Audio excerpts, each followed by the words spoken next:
Now in 2017, many are thinking about the US election, the impact of the US election, how it affects foreign policy. But even as we think of the United States, the rest of the world has not stood still. There will be elections in countries as varied as the Netherlands, France, Germany, a referendum in Turkey, and an election for the presidency of Iran. The elections in the Middle East will be fundamentally different from the elections in Europe.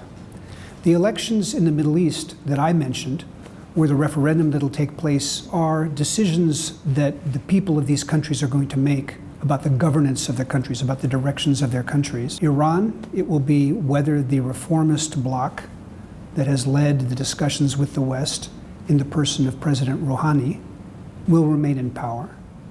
In Turkey, it'll be a referendum about the constitutionality of the governance of Turkey, whether or not the office of the president, occupied by Mr. Erdogan, will become more powerful. These are different kinds of questions than the broader issues that I think are taking place in the Netherlands, in France, and potentially in Germany. Those are questions about the actual nature of the European Union, the actual nature of the relationship of those countries to the supranational institutions that have, since the end of the Second World War, been growing and expanding and have been seen as the part of the success story of Europe.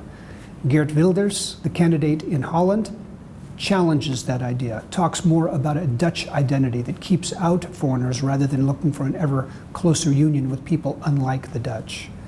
Marine Le Pen in France is someone who is thinking about a French identities, French strength, and has even talked about raising the issue of a French exit from the EU if she's elected. In Germany, there's the bulwark of the Christian Democrats and the Social Democrats who are committed and have been committed to the liberal democratic experiment that is the European Union. But forces on the right, such as the Alternative for Deutschland, are forces that also question Germany's role. So to draw a distinction between what's happening outside and inside Europe, it's a question of identity. Outside Europe, it's a question of direction. I think that there have been times in the past when it's been perceived that a series of elections took place that were very momentous. The difficulty here is that these elections that are taking place in this year, it's not that the number of them is so great, it's that the context within which normal parliamentary elections are being carried out is so different and so fraught that the questions are much more about whether a leftist or a rightist government will come into power, or whether an incumbent will stay in or an incumbent will lose.